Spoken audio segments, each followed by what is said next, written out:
Welcome to my Rotary Show, doing good and having fun. I'm your host, Jamie Mick, past District Governor of District 6950, and today our special guests are from the Rotary Club of Zephyrhills, Daybreak.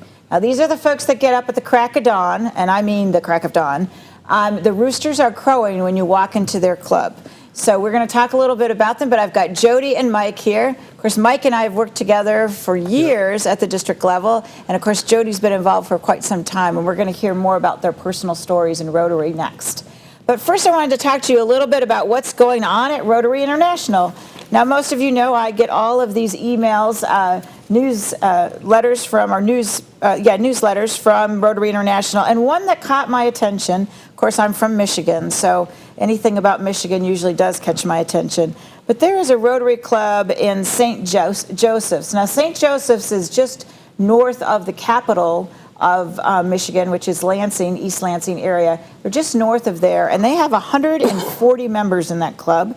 They're near Bent Harbor. Bent Harbor also pretty good sized club. And they talk about and were recognized for their mentoring program. And they have mentored over 400 local high school students, which I think is pretty phenomenal. And they've got a pretty stringent situation here, whereas they actually match the student up with their dream job so that they can, like, say, if they wanted to be an obstetrician. Okay, so they would actually hook them up with someone in the community that would they'd be able to go shadow for multiple afternoons or weekends and be able to actually see what it's like to be an obstetrician. That's great. Now, my nieces did that. My sister is a physician, an OBGYN, and of course, you know, she always wanted them to all go into medicine, but not all of them have. And so, but they had a mentoring program similar to that in Marquette, where the kids were actually able to go and work with the different physicians and see what it was like. And I remember the middle girl, she really thought being an oncologist, a pediatrics oncologist would be really up her alley until she went and did that. And then she found out very soon that she really wasn't built to do that. I think it takes a very special person to do that kind of oncology work. But I think we've got a couple pictures of some of the students, John, that actually have done this from St. Joe's. And of course, now with Rotary International and their marketing ability, they do some pretty cool photographs. But they talk about Jackie Huey, who really had a passion to help others. And so Jackie actually partnered with some of the not-for-profit executive directors in the area, and she was able to find out, you know, where her passion really was defined. What kind of, you know, was it hungry and homeless? Was it substance abuse? What was it that she really had a passion for? And I don't know about you, but when I went to college, I had no idea what I really wanted to do. I really didn't. I think I changed my major about 4 times and then got a Bachelor's of Arts degree with a specialty in outdoor recreation, of all things, because I wanted to be a park ranger, which I was for a while, but later decided maybe that wasn't quite the right fit. Had I been able to mentor with some folks, that would have been great.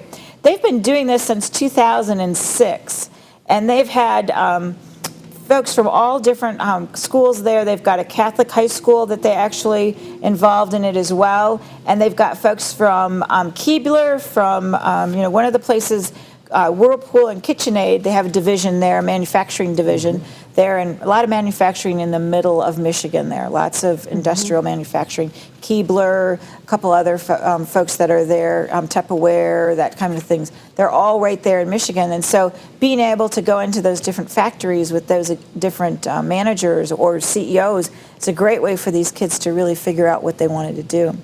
And they don't limit it to just high school students. They actually have college students from the University of Wisconsin that reside in Michigan but go to the University of Wisconsin. That would be an interesting football day. As well as folks from the University of Michigan that actually do it as well. And they've been doing this now for, now it's going on 7 years, almost, actually 8 years they've been doing it now. And they kind of gave a little bit about the demographics. You know, St. Joe's is a little bit of a small town. The median demographic there of income is $55,000, which, you know, when you think about it as a college graduate, that's a little below what you're usually shooting for. So they're really trying to educate these kids so that they can go out and really not only follow their dreams, but be very, very successful as well. The other thing that they mentioned in this article was that these kind of mentoring programs really help the Rotary Club stay connected to the community, because you constantly have to build those bridges, so you have the opportunity for these kids to mentor with different professionals in the community. And they credit that mentoring program to actually helping them stay 140 members strong, which I think is unbelievable. Huge for that size town. I would think so. Yeah, it would be like you folks having a club of 140 members. That would be really something else. I would encourage you to check that out on Rotary.org, because it is pretty cool. Now, we all know I'm a competitive person. I'm always all about the numbers. That's why I'm in sales. But I read also an article in the Rotary International is having their convention the 10th through the 4th of June. And Jodi, you're signed up, as well as myself and Rod. We're going to be going there and having a good time right after the district conference. But they've actually started to track the district registrations by zone. So we're in zone 34, and they're going to give an award. So Mike could actually be called up on stage for this. They're going to give out an award, and right now we are in second place. We are tied at 14.8% of our members being registered for the actual convention, 274 people, which is about half of what was committed when Mike and I were at PETS back in 2016. So we're only about halfway there. But hopefully we'll get there soon. But we're tied with District 6970. Both of us are at 14.8%. So not bad at all. Mike will be proud of those numbers. And then as far as worldwide registration, we are also once again tied with 6970 in our zone, and we are 4th in the world as far as districts of our percentage of our district that's registered. So that's kudos to us.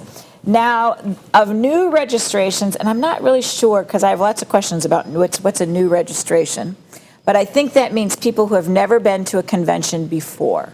So that would be me. Okay, so we are not even on the radar there. They have 2, 4, 6, 8. They have 10 districts mentioned here, and we're not even in one of those districts. One district has 84% of their members. It's their first time going to an international conference. Wow. That's huge. That's really huge. Now, Mike, have you been to an international conference before? I have not. You guys are in for, this is such a treat to go to an international conference. It is, I always talk about drinking the Kool-Aid, and people sometimes have a negative tone on that, but I don't think it's a negative tone, because I think it's kind of like this Rotary fix that just propels you.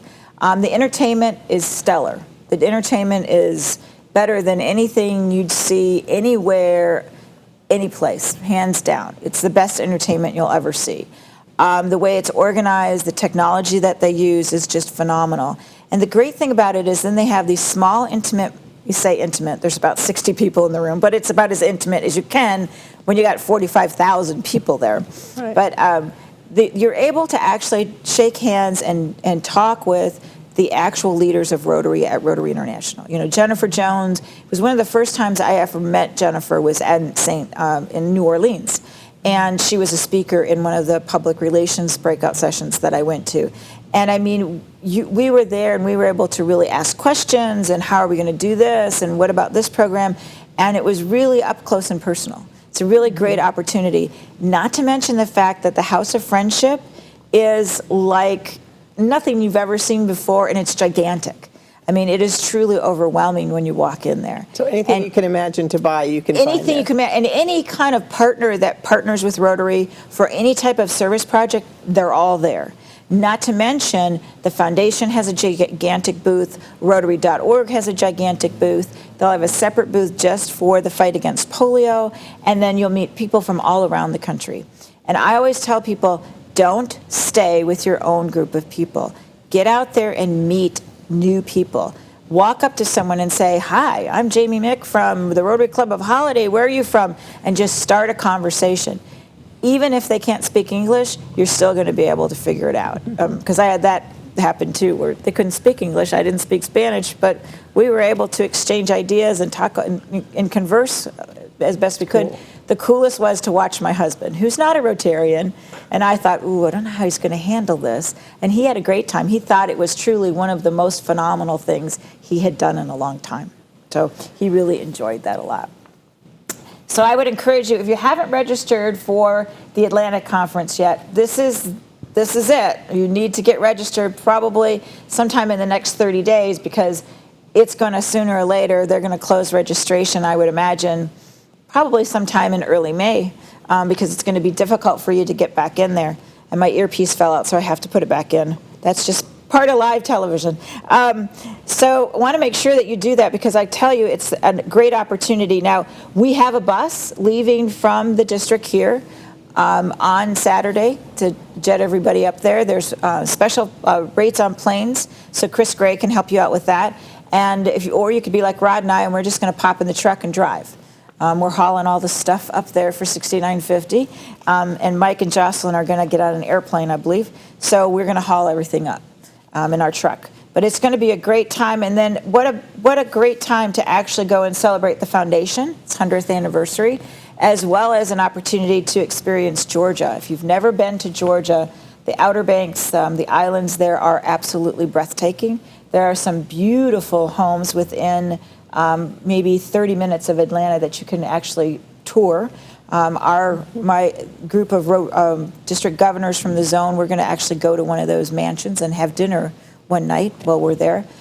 So it's a really great opportunity, and you've got all sorts of things. The College Hall of Fame, Football Hall of Fame, which is where the Southland Breakfast is going to be.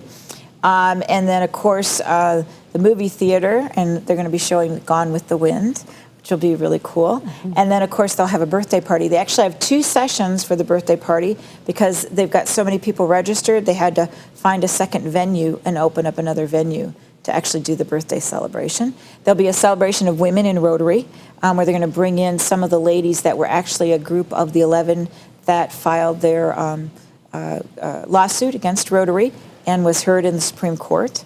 One of those ladies actually served with me as governor in the state of California when I was governor here. And she's a really fabulous lady. She'll be speaking, I'm sure. She's a great speaker. And she's really good at giving you the story, the chronological story of how everything ended up happening. It's pretty cool. Sylvia's a definitely a great storyteller. Yep. So we're going to take a break right now. And we're going to come back and talk about the Rotary Club of Zephyrhills Daybreak. We'll see you after these messages.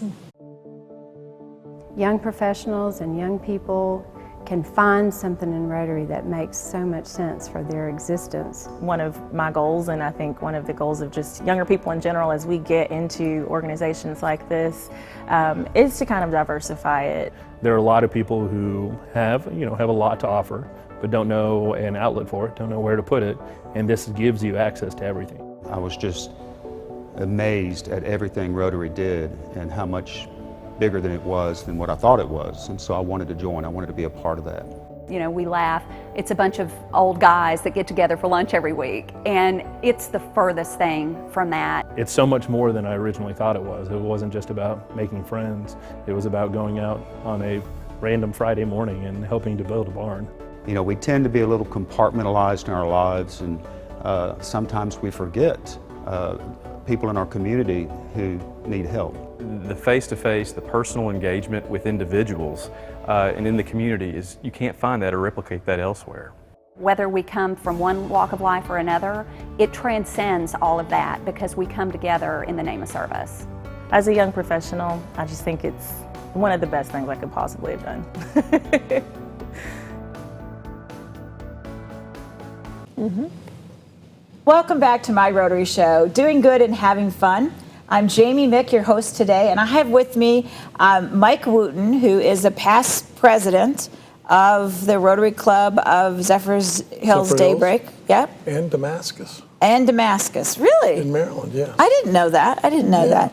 And then Jodi is the current president? Incoming. Incoming president. Mike so is she's current president-elect. I'm current president. You are? Really? Yeah. This has got to be your second time around. This is actually my third, because Your third Damascus time? is first, Zephyrhills, and then this year. So, wow.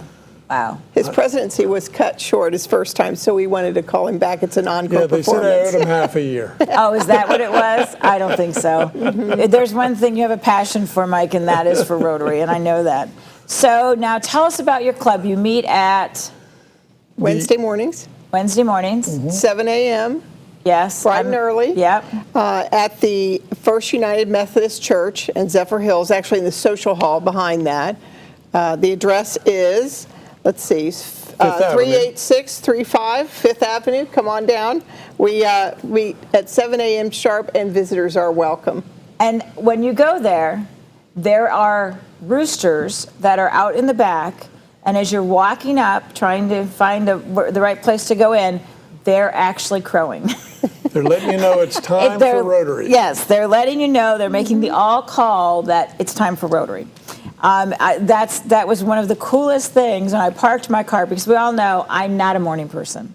So when I was governor and I had to come to the morning clubs, it didn't matter what morning club it was, even the one that's right here in West Pasco, it still was difficult for me to do. But to be walking in there half, asleep, and hear that rooster crow, I thought, I am home now. It reminded me of home, really did. Reminded me of home. That's great. So how many members do you have in your club? 27. 27 members, and you guys do a lot. 27 members, you take on quite a bit. So how long have you been a club? Since 91.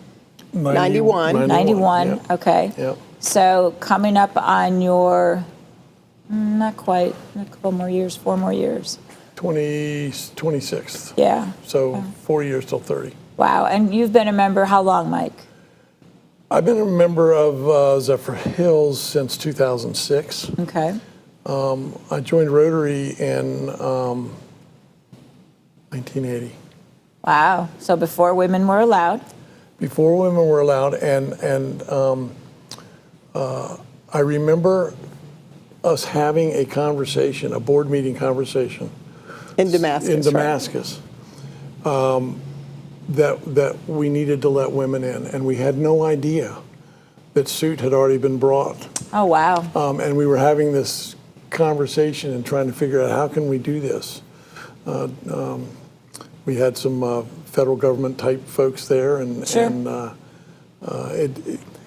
we ended up feeling we didn't have deep enough pockets to take care of the bill, but I always feel proud. At least we thought about it. Oh, yeah, at least you were thinking We were ways to thinking that expand. way, yeah. So I'm going to ask you the question I ask everybody when they come on the show. So why Rotary? Why Rotary? What's the thing about Rotary that really did it for you? I actually was making a sales call on a science teacher in the high school, and I did not make the sale. And as I was getting up to leave with my tail between my legs, he said, have you ever heard of Rotary? And I said, I see these signs when I drive in, it's Rotary, and I have no idea what those people do. And we were at dinner club, and he said, come have dinner with me. Oh, wow. And so that was my invitation. And I believe that everybody, the biggest thing Rotarians don't do is ask someone Yes. to just come and see it, Yep. to come and feel it, Yep. to come and taste it. I mean, it's great. So that's how I got into it. When did I become a Rotarian? We actually were doing a project where we were going to someone's home and painting it and doing electrical. It was a shut-in elderly person who had not been out of their house in 15 years. Oh, wow. And we built them a ramp, and we were doing all kinds of different things in conjunction with some other organizations. And my son was with me, and he was working very hard. He was probably in middle school at the time. And as we were getting ready to leave, I said, please go in and I should remember the fellow's name, but say goodbye to the gentleman on the house. And he didn't want to do it. And then I kind of forced him. And as he went into the kitchen to sit down and talk to him, I left. And I just kind of watched. And we got in the car and we're driving home, and my son said, that was really neat. It was nice to help somebody. And that was kind of I said, yeah, this is a neat thing that we do. Yeah, we always talk about the power of Rotary. Yeah. It's amazing what Rotarians do when a need arises and we answer the call. Yeah. And it is the power of Rotary, whether it be just one individual or it be, hundreds of individuals. We always seem to rise to the occasion. How about for you, Jodi? Now, how long have you been a member of this club? I've been a member, this is my 10th year. Wow. So I've been a member of the Daybreak Rotary Club. I think before I didn't know about Rotary, didn't know, had never heard of Rotary, weren't really sure what they did. I'm a professional in Tampa, but at some point in 2008, I was elected to serve on the city council, the city of Zephyrhills, and one of the former councilwomen pulled me aside and she said, if you want to know what's going on, and want to know how people feel, you should join Rotary. She said it was a great opportunity, for her as a councilwoman to hear firsthand how people felt about things that were happening in their community. It was an opportunity to make things happen on a much bigger scale. And so I joined. And at first it was just like any club. You show up for the meetings, and now and then you get the occasional program. But it wasn't until we began doing projects together and I really became invested.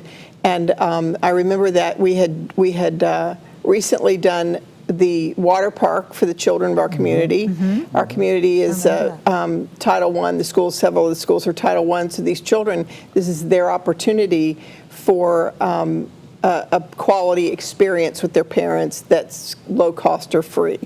So that was a really impressive introduction. And then we had the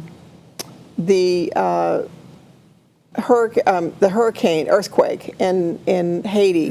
And one of our members is very close to a group in Haiti, and our club supports a group of children who are able to attend school because of our contribution.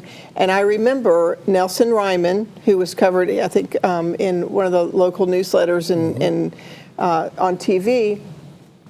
He was out in force with multiple members of multiple clubs of the East Side 7, which is the 7 clubs in East Pasco, Rotary clubs in East Pasco, and they had their vests on and were out at the street corner, and we raised some obscene amount of money, like over $10,000 in a morning for Rotary. Yeah, we stood on the two main street corners and just had a bucket. It was, like the firemen do with the bucket. Kind of what we did with 9/11. Yeah. And we just had, what we had on our buckets was a sticky that just had the Rotary wheel and help Haiti. And I mean, it was amazing, the outflow. It was thousands and thousands of dollars. And Nelson, too, happened to be in Haiti when the earthquake hit. He was starting to work, and it was kind of a scary thing for him to get home. But I bet. But he was able to do that. The military helped him get home. Well, and as the story goes, Shelter Box, they sent a representative down to Haiti, and he called him on a satellite phone, and he said, how much you got? And they told him, and he said, send it all. And they said, you mean from North America? He says, no, I mean worldwide. Right. Send it all. Right. These people are wiped out. It's wiped out. Right.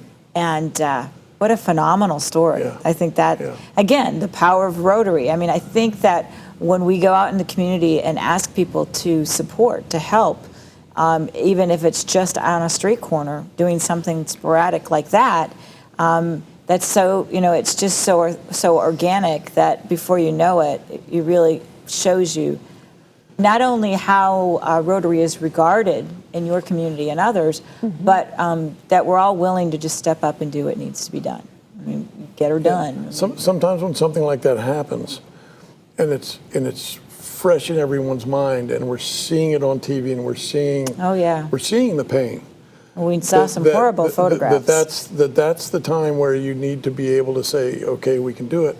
And we know if it's coming from Rotary, that it's going to get to the people who need to get it. Not, that trust is there, that we're going to be able to take it and do the right thing with it. Simply because, in Haiti there is some corruption. And there have been instances where we really had to kind of pull it together and put our foot down and say, no, you need to do the right thing. And John Smarge tells lots of stories about that. And he told a story at Pat's, and you've heard it before as well, about the young man under the tree that he gave his Rotary pin to. And that was the young man that helped get those supplies, the first containers of supplies into Haiti that we had sent as an organization. And that he was pivotal in getting that stuff through the customs and getting it released to the people that needed it. It was that story of John that made me start wearing my pin every day. Yep, and I have to tell you, I was with John and we were stuck coming back from Lisbon. There was about 20 Rotarians that got stuck in Morocco. Yeah, I think it's Morocco. And we were there for overnight. And he made a remark at dinner. He said, "This is the first time you've ever seen me without a Rotary pin."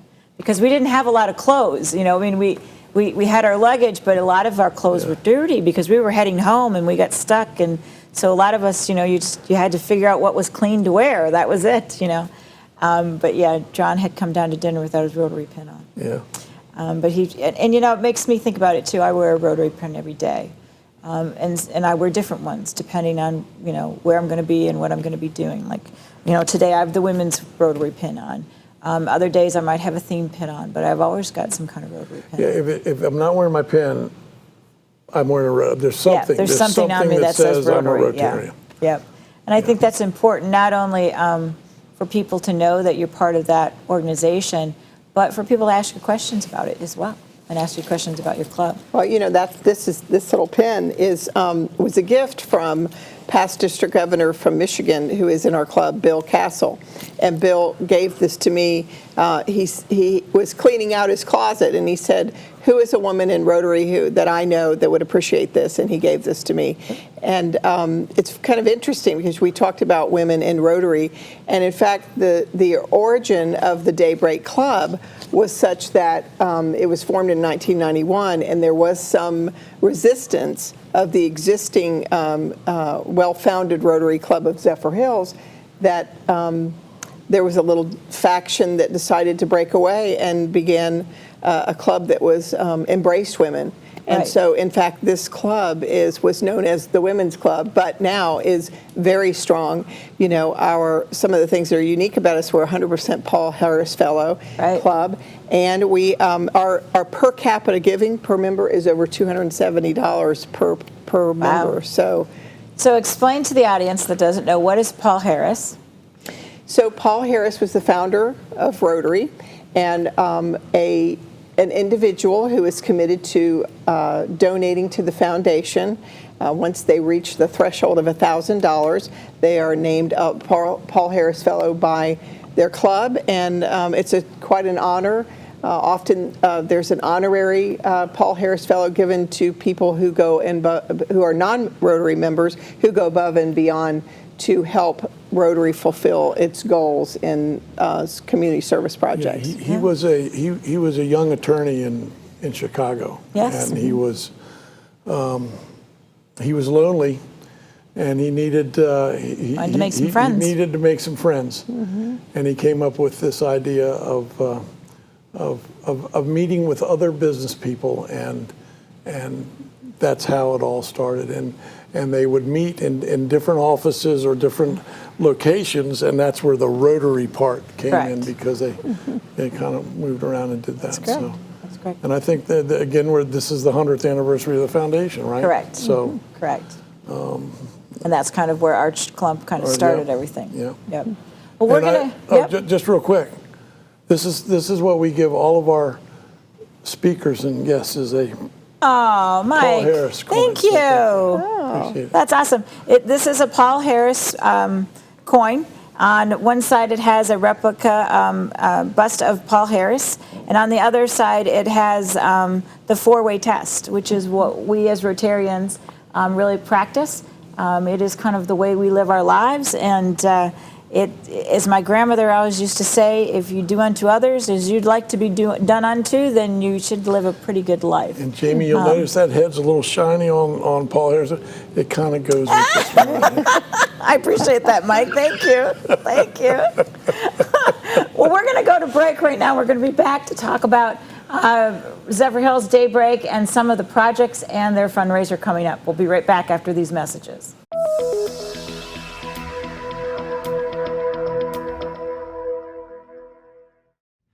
Hi there, I'm Robert Hall, and this is your Convention Minute. On behalf of the host organizing committee and Rotarians from the great state of Georgia, I'd like to personally invite you to Atlanta for the 2017 Rotary Convention. We can't wait to welcome you to celebrate 100 years of the Rotary Foundation. Come experience the energy of Hot Atlanta, music, shopping, dining, sporting events, arts, and more. We have it all for you. We're planning a celebration to remember. Don't miss the Centennial Birthday Party or our unforgettable host events, from barbecue and bluegrass to dinner at the World of Coca-Cola or the College Football Hall of Fame. Come celebrate with 11,000 local Rotarians, meet famous artists, CEOs, leaders from the top companies and institutions in the world. The 2017 Rotary Convention is an event you will not want to miss.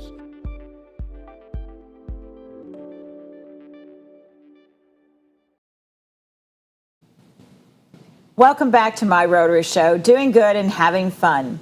So we were talking about the Rotary Club of Zephyrhills Daybreak.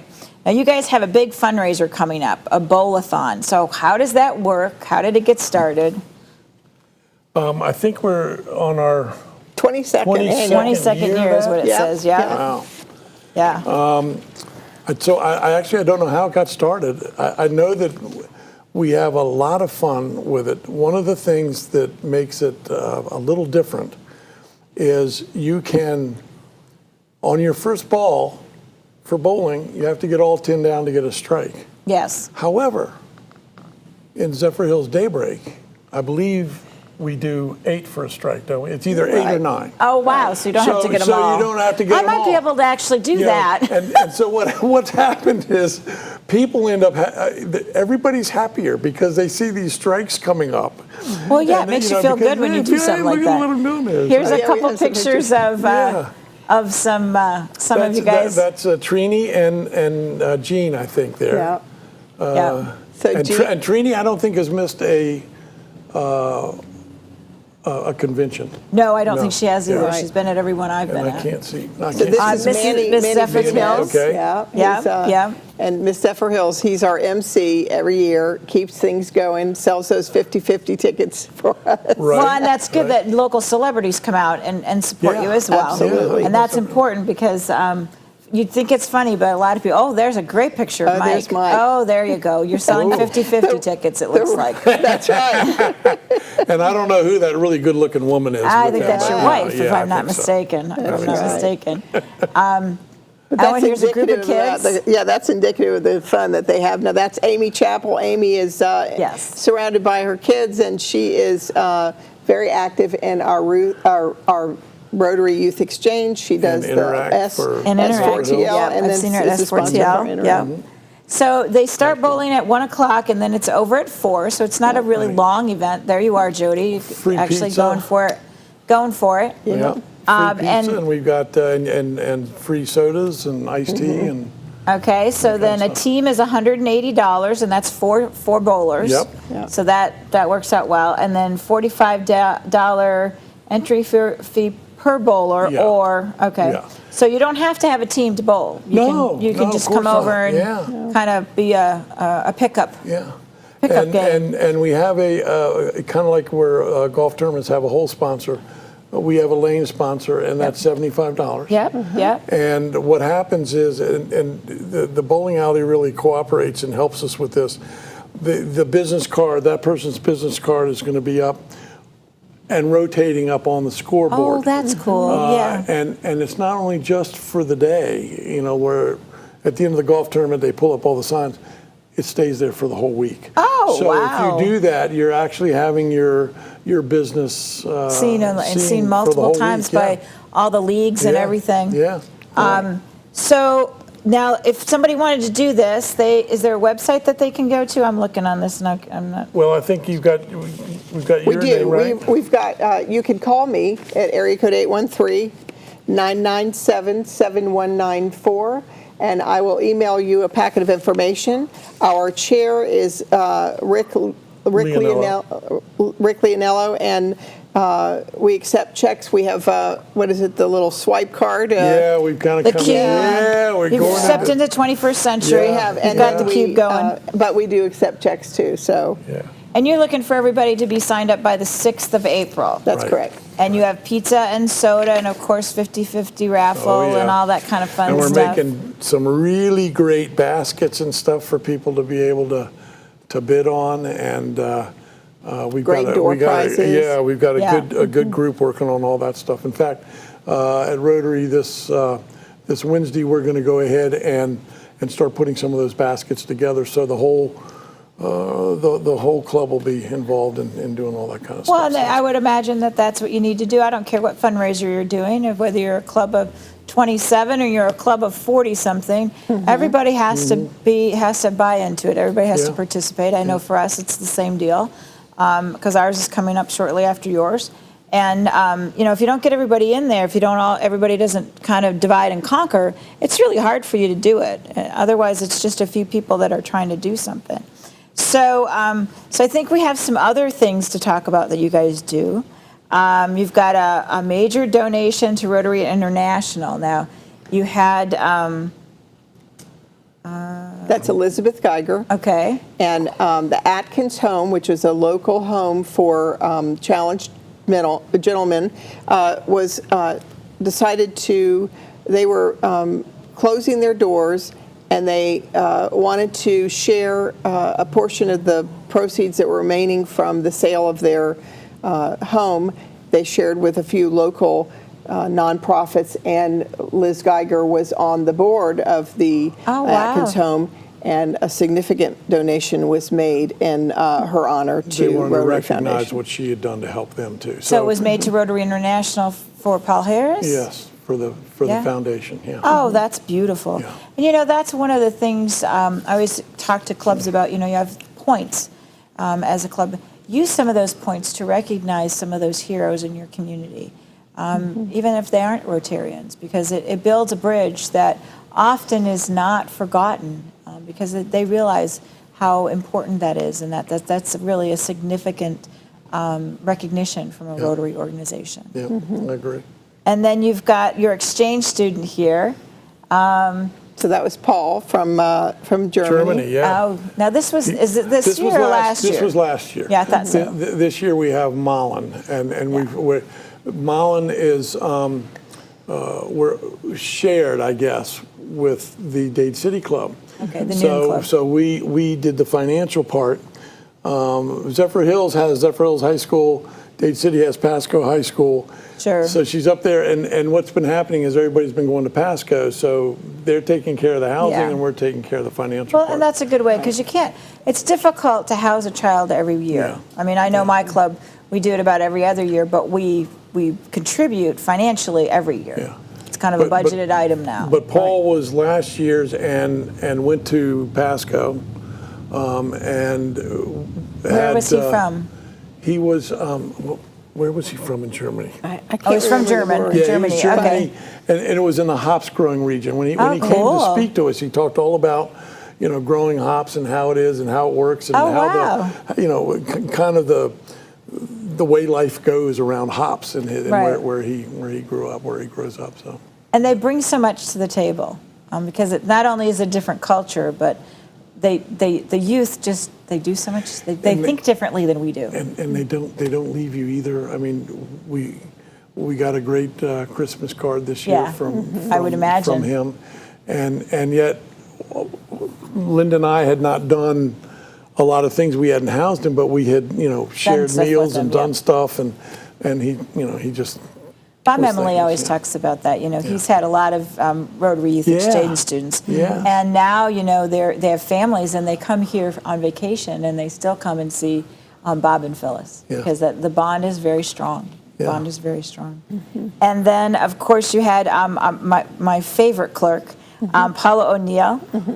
She gave a program about archiving documents. Oh, wow. Paula is one of my heroes. She's great. She is not only a great comptroller for our organization or our county, she's a great Rotarian, and she is, her fight against breast cancer was really publicized, and she was very gracious about letting us all share in not only the fight but the victory. That she is now in full recovery. There's a and nice picture complete over there, remission, yeah. and yeah, she's a wonderful, wonderful person. But there's an example of a great program. You know, the product that we provide for our club members is really important, and probably the biggest part of that product that we provide is the programs. And it's got to be an interesting speaker, and she's a great speaker. You wouldn't think a comptroller for the county would be a great speaker, but Paula is very interesting to talk about, and she's interacts with the crowd well and keeps things rolling really And she's well. a Rotarian too. Yes, she's a member of the Seven Springs. Yeah. She's beloved by her Oh, yes. staff, and she's been a terrific asset, I think, to us. Yes. And I have to tell you, I don't know anyone in the county that has an ill word to say. I mean, she's really loved by everyone. Yeah. She's done a phenomenal job. And then you have some programs that you do for polio. I think they've got the next picture, John, and you've got the polio survivor Ben that came. He actually lives in Dade City. And we found out through one of our members that we had this polio survivor. It was an extremely emotional program. He had never spoken about him having polio until he stood up and started talking to us. And his emotions were just flowing over him.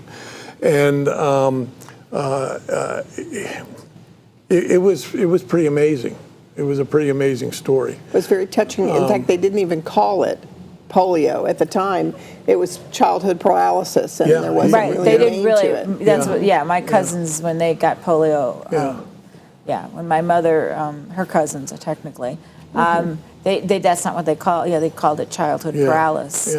Paralysis. And depending on the community that they lived in, like they lived in a very small town. There were only about 150 kids in that school, and the town just closed. That's basically what happened there too, because he was in a farming community out in the Midwest. Yeah. And he also, I think he lost a sister. He correct? lost his sister. His sister. Both of them ended up contracting polio, and his sister passed. No. And the other thing that was really interesting is that, in an odd way, him having the polio and having the fight, he said, helped him become a really successful business person. He's a CPA, and he's had a very successful career.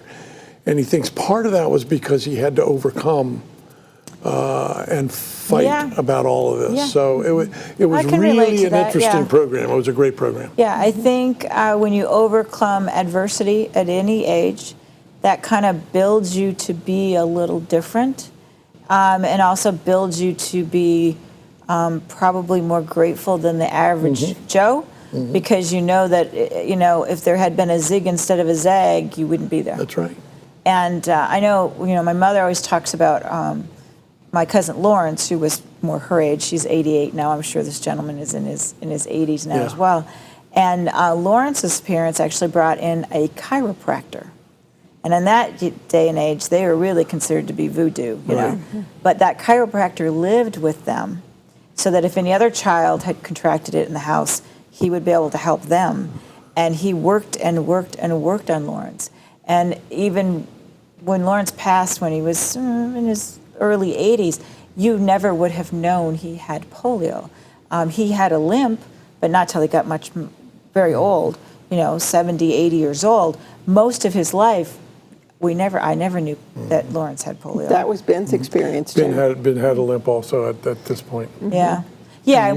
When they get older, they do. The polio syndrome starts.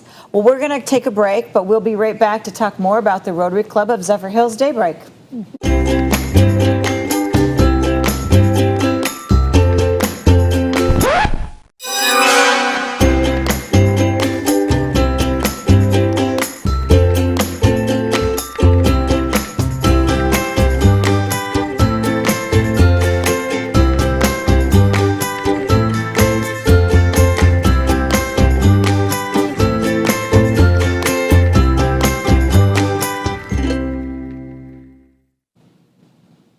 call that the gnome video. We think it's so cool. All of the commercials that you've watched today through My Rotary Show all come from Rotary.org in the Media Center. So if this is something you're interested in, they not only have things that you can use on television or on Facebook, but they also have things that you can use in radio as well. So feel free to check those out. If you need any help finding that, let me know. I'll be glad to point you in the right direction and send you the link. But you do have to have a log-on and password to get on Rotary.org, and I can help you with that as well. So let's talk a little bit more. You guys do a Founders Day parade. Tell me about that. Well, that must be cool. Founders Day, we just had it 2 weeks ago. And the city has, the city was actually founded by a Union Army captain who decided to come down and buy land so that Union soldiers could come down and live in retirement. In retirement, right? Right. And his name was Jeffries. And so we every year we honor the founding of Zephyrhills, and we march in it every year. So this year is the 107th year. Yeah. Main Street Zephyrhills, which is a local 501c3, and Rotary is a member of that. They host these parades every year. There's 2 or 3 of them, but this is Jean Murphy. Jean was one of the founding members of our club in 1991, and she was honored as the Grand Marshal. Oh, cool. Very proud of her. Yeah. Every year our group participates. We have a banner and a walking group, and they pass out beads and a marching. They're a walking unit. In Tampa area, you can't have a parade without beads, can you? No, That's right. no, Yeah, I don't right. think so. I didn't think so. I've been in lots of parades throughout the East Coast and at home in Michigan. Never threw beads. Candy, bubble gum, never beads till we Gotta got be here. beads. Now Yeah. it's all about the beads. Yeah. And we were laughing because we just had our Chasko parade, which our club organizes. And by the end of the night, by the end of the parade, you actually hear it in your brain. They may not still be saying it, but you hear beads, beads, Yeah. beads. They chant it. It's unbelievable. And this year also we had kind of struck out with a new idea, and we had a keepsake made because the Jeffries house has just been refurbished. Oh, cool. And it's not quite open yet, but it's very close. And the Main Street offices are gonna move in there. But it was also a way of keeping a piece of Zephyrhills history together. Sure. So we did a little keepsake, and we had a booth set up outside of the Jeffries house, and we were selling the keepsakes. So And these keepsakes are in a series. So this one is, This we was the still have a first. few left that are the 2016, and then in October, then we'll release another one for 2017. And we choose, this was, it's on the National Registry, yeah. National Register of Historic Places, the building is, and there are a number of those in Zephyrhills, so we're connecting with That's a cool idea because then they the can historic, select them. the Historic Preservation Committee or the Historical Society, who will help us select one each year. So. Oh, that's very and we're cool. hoping that the Zephyrhillians really start liking the idea and start. I think that's a buying cool one. idea. Yeah. And now, they always laugh about Zephyrhills, that it's the Heaven's Waiting Room. Yeah. Because of the many over 55 coach parks. Don't call it a trailer, Mama. Right. Of course, I have to tell you that the median age has decreased over time, and we have a few young members in our Rotary Club. So our club has young and old. We embrace people of color, and it's just it's a big happy family, and we do have a few young people in there. Thank goodness, because we wouldn't have a very good Facebook page if we didn't. Well, and I think I think old and young, we the more experienced and the newer, we have a lot to offer So each how we other. pass it on, and how we have it a lot to keeps offer going. each other. I always think about with the ballroom dancing, I meet young people doing that I would never have come in contact with, and they bring so much to the table, and I learn a lot from them because I ask them questions, particularly when it comes to communication and social networking, things like that. I always ask them lots of questions, mostly because I'm trying to figure out how do you publicize an event or a Rotary club, or how do we do that and be more attractive to the younger folks, because they do communicate differently than we do. And I say we were all baby boomers here. So, you know, when you get past that 50-year-old mark, they communicate differently. And so our challenge as an organization and as clubs is we have to be able to do both. And so I think your club is a good example of how you are able to do both, because you've got some younger members that are in their 30s. Yes, we do. Yeah, that I'm sure it's much different than for instance, Jack, although Jack's a pretty hip. He is pretty hip, and that's because of those exchange students that they've hosted. Yeah. That's true. He's learned a lot from those exchange students. And I you know, think. I'm looking forward to the second generation of young people in our club. In fact, this past weekend, my son Lee Spangler helped. We had a fence building project that encloses a play area for the local women's shelter, and that was really a terrific experience for him. He worked very hard. And I was really glad he was there. I bet you were. Yeah. Well, now you also do some leadership training. Talk a little bit about that. We've got photos of some leadership training with, there you go. So here we are at the district. This was the incoming, here's Jack Thies, he is our, he was the foundation chair, and now he's at district level, helps with the foundation. There's Mike there in the background. We have our future's so bright we had to wear shades. So there I am with Katie Boyd. Katie Boyd is our secretary and our social media guru, so she helps us with that. And you've got Mike's sunglasses on. We do. Yeah, we do. We're having fun. Yes. Doing good and having fun. Yeah. Make sure you bring those to Atlanta with you. You're going to need them when you get to Atlanta, for sure. So bring them to the district conference. I think we have some goodie bags that will match that.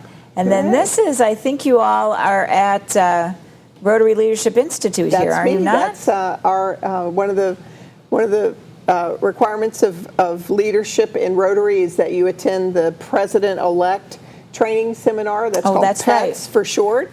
And so this was my first opportunity of meeting all of the East Side 7, all the incoming presidents. These are folks that I'm going to spend my entire presidency side by side working on projects together at a much larger level. So we have Nicole Newland. She's from the Dade City Noon Club, right? Mm-hmm. And then our AG is Jeannie Germain. She's in the front there. And then I'm in the back with Lee Maggard. Lee's at the Noon Club Rotary. And then there's a couple of other folks whose names I can't remember off the top of my head, but Mike will be able to tell you. He can't see. Let me see.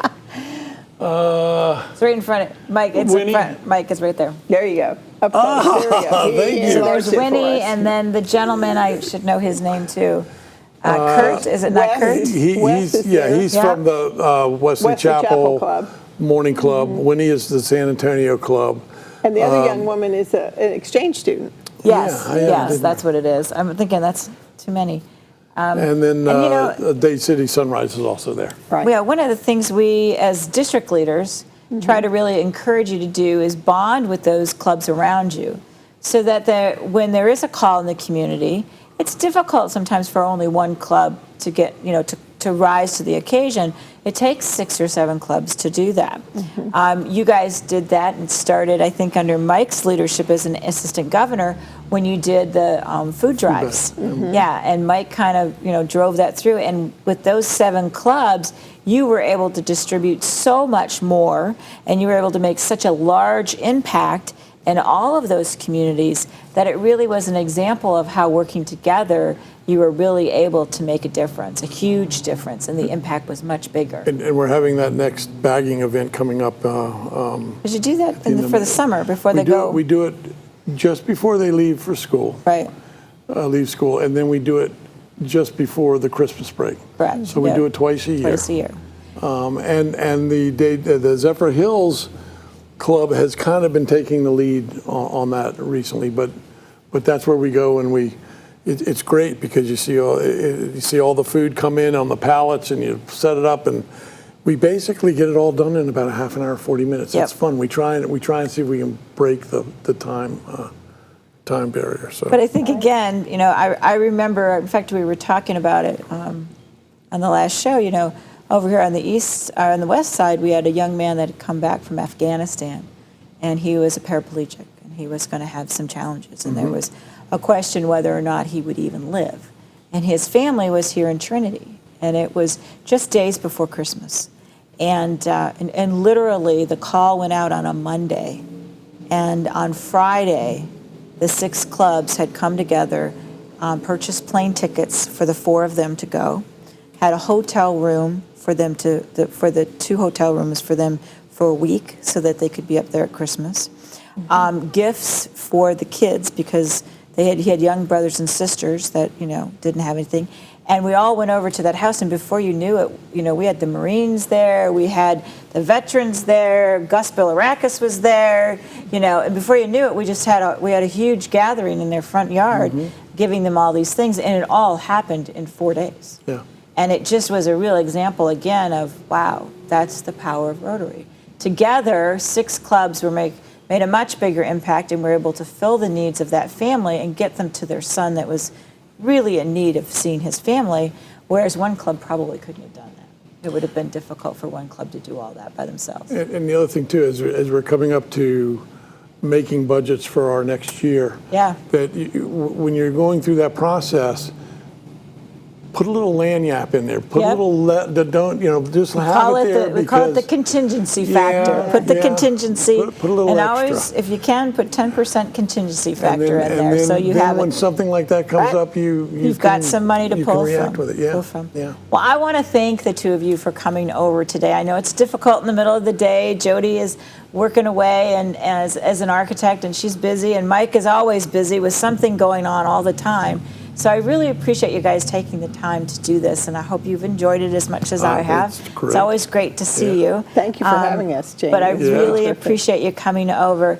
Now, if you folks are looking for a Rotary Club on the east side of Pasco, you need to make sure that you check these guys out. I know it's early in the morning, but you get your day started off. The food is always great, and there's always a smile, more than a smile, in the room. You'll have a good time, and I encourage you to visit them. If you have any questions, you can always feel free to give me a call. 727-642-8041 is my cell, or shoot an email over to jkmick@1964@gmail.com, and I'll be glad to hook you up. No worries at all. Next week, we're hopefully going to review Chesco Fiesta and all that's happening in the 9-day festival locally. And later in April, we're going to have the folks from the foundation and Deborah Lowe with us, celebrating the Rotary Foundation and talking about the wonderful work that's done throughout the world by these clubs right here locally. Until then, this is Jamie Mick for My Rotary, doing good and having fun. Take care.